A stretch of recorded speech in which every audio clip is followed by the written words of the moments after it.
This solves everything for San Jose, as a generational defenseman is available in this year's draft. We're going to break down his game, talk about how he impacts the future of this club, and we're also going to talk about an NHL veteran who is giving huge praise to Macklin Celebrini, so you're not going to want to miss this episode of Sharks Digest. But before we dive into all that fun stuff, we got to say that almost 67% of you guys watching these videos aren't subscribed to the channel, so if you want to stay up on the latest Sharks news heading into a busy offseason, make sure you're down below and hit that subscribe button. But like I've said, over this last couple of weeks, we've talked about Michael Misa, we've talked about James Hagens, we've talked about Porter Martone, and the one that I keep seeing in the comment section every day is, we don't want any of them. We want Matthew Schaefer. And today we are going to break down the case for picking Matthew Schaefer in this year's draft at the second pick. And let's just dive right into it, because we have a lot of fun things to talk about here. Obviously, we know the Sharks have the second pick in this year's draft, and we're all excited to see how the draft is going to unfold and if Matthew Schaefer is going to fall to us at number 2. And if he does, it is going to be a huge pick for this franchise, a generational defenseman, something that the San Jose Sharks do really need right now. Obviously, we do have Sam Dickinson waiting in the wings, but obviously Matthew Schaefer is once in a lifetime kind of defenseman. At least that's what scouts are saying about him. So we need to get this guy if he does come to us at the number 2 pick. And as we see here, he's currently ranked number 1 by NHL. This is directly from the NHL Twitter account.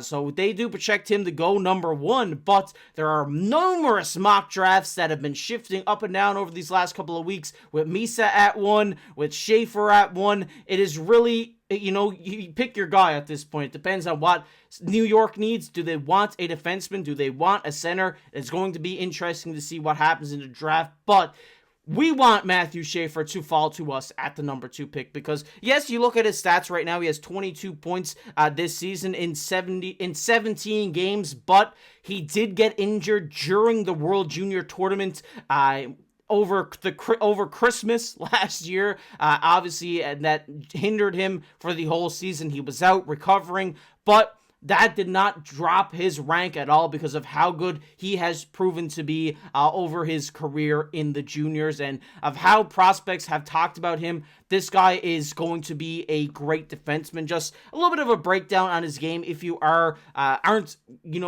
familiar with it. He is a defenseman, I believe 6'2", right now, left-handed shot, and they say he's an incredible skater. He's able to hit great straight line speeds with a quick first step, which is great. I've seen a lot of breakdowns on his game saying, he's not afraid to jump up in the rush at times. We've seen him kind of jump up with his wings while his other D or the wingers are changing, and really involve himself in the plays and be able to create scoring chances, almost like a forward at times. But he doesn't pinch a lot. But when the availability is there, he's not afraid to jump up in the rush and join the forwards and try to score a goal.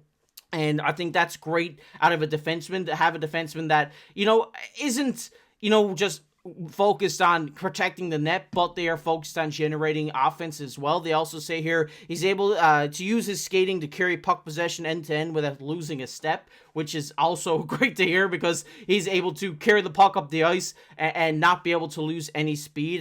They say he's got kind of agility you want from an offensive style player as well. So he's able to turn those corners, really hug the line without bobbling the puck over and causing an offside. He's just great at, making those quick turns to, break down a forward that he's coming at, or, something like that. That's what they mean here by agility. And I think we've seen that from Matthew Schaefer at the junior level. I think his skating is definitely one of his, I would say one of his definitely strengths, one of his greater strengths, I would say. I mean, he's a great passer as well. His vision is amazing. He can feed the puck up the ice, with ease. He can go end to end and find a winger on the blue line with no doubt that puck is going to hit his stick. We've seen that from him. We've seen him be able to quarterback kind of an offense as well. Once you have a team hemmed in their own zone, he's able to create a quick cycle with the puck, and he's not afraid to rip it from back there either. If he, finds a spot where he thinks there's some space, he's going to wind up for that 1T, and he's going to wind it at the net, which I like out of a defenseman too. I like when they shoot, because sometimes just shooting it on net creates scoring chances, and I think a lot more defenders should just start shooting it when they don't have anything else, and I mean, that's just the way I look at it, but that's a good thing we see out of Schaefer as well. They also say a standout quality that Schaefer has that separates him from the others in this age group is his ability to take over a game and do so while maintaining his composure and defensive awareness, which means if the team is down, we've seen him at the junior level be able to say, okay, I don't want to lose this game. Let's see what we can do here. And really kind of, like they say here, take over and take the game into his own hands by creating scoring chances, creating plays for himself to even open up the ice and be able to, create a scoring chance himself. We've seen that. I mean, if you've seen the clip at the beginning of this video, he just cuts from end to end. He goes through one defender, over another, and then passes it across, and his teammate buries it in the back of the net. And that's stuff you don't see out of defensemen very much. You don't see very many defensemen with hands like Matthew Schaefer has, and I think that's what makes him a great defenseman as well, is that, yes, he can get it done in his own zone. His defensive awareness is very high for picking off passes from the other team, but he also has the hands where if he does get out on a break, he can beat another defenseman with his puck skills and his deking ability, which I don't think a lot of defensemen do have that. I mean, like, there are very few. I mean, obviously, few ones come notably to my mind is Cale Makar, Lane Hudson. This is the style defenseman you are getting with a guy like Matthew Schaefer. They also say his hockey IQ is elite, a necessary factor when you play a game like he does. The ability to read and process all your options at top speeds is priceless. Forecheck, neutral zone play, gapping up on opponents, you name it, he does it all well. So it really seems like, he has been pushed out as more of an offensive defenseman, but he isn't lacking in the defense department. His defensive ability isn't what makes him such a great prospect. It is definitely the offensive ability, but his defensive ability is still sound enough to be able to play at the top levels and at top speeds, and I don't think it is something that we will see be a weakness when he does eventually transfer over to the NHL level. Also, a little chart here on Matthew Schaefer over these last couple of years. They do have him at a 46% chance to be a star in this league, which that's pretty good odds for him to be a star defenseman. Some comparisons they do have here, Morgan Rielly, I think that is a great comparison for him. I think he's a little bit more skillful than Morgan Rielly with his hands and that kind of ability, but he does have the same kind of defensive game where he's more two-way but leans offensively. I think that is a great comparison from this chart here.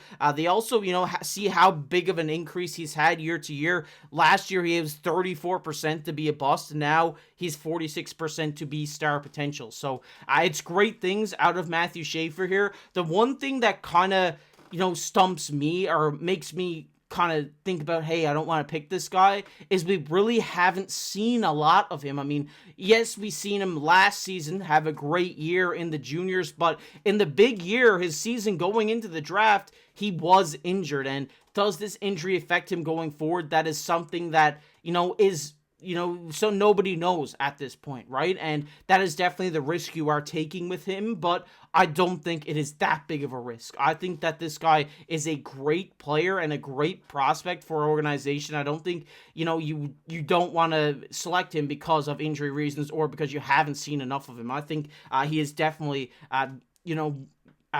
going to be a great player in this league, and you don't want to pass up on that opportunity. And I did want to just bring up the Sharks defense quickly, because I know a lot of people have said in the comment section we really need defensemen for next season, but on this left side they already have three with Marc-Edouard Vlasic, Henry Thrun, and Mario Ferraro, but I think Sam Dickinson is going to come up here full-time next year, which takes up another spot. And then if you do go out and get Matthew Schaefer, which I really do think you should do, that also fills up another spot, but I would suspect that he would go back and play another year in the junior level, because obviously he missed this year, and I don't think, taking him away from the World Junior Championship his next time he plays pro hockey is in the NHL. I don't think that's the right decision to make.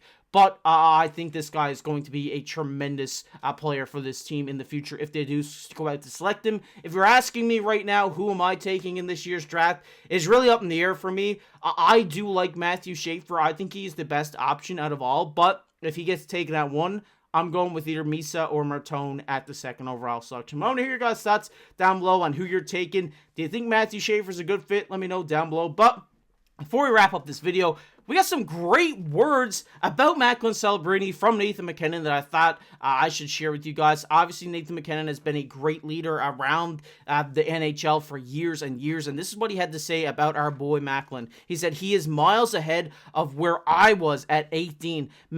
He says, mentally, I think with a good first half, he's going to have a really good chance at making the Canadian Olympic team, which is great news for us Sharks fans. Obviously, hearing that he's miles ahead of where he was at 18, and you see where MacKinnon is right now, that's only, that only means great things for the future of Macklin Celebrini. I thought that was a good quote to share with you guys. I'd really love to see him make the Canadian Olympic team. I definitely think he deserves it, and if he has a good first half of the season, I think we will definitely see him on there. And just hearing from a great player in Nathan MacKinnon that he thinks Macklin's better than him at that age, it just means the future for Macklin Celebrini, sky's the limit for this guy, and I can't wait to see that. But I want to hear your guys' thoughts on everything we talked about today. What do you think about Matther Schaefer? What do you think about Macklin Celebrini? You think he's going to make the Canadian Olympic team? Love to hear from you guys. If you enjoyed, like the video, subscribe to the channel. But as always, I've been your host, KC. Keep your stick on the ice.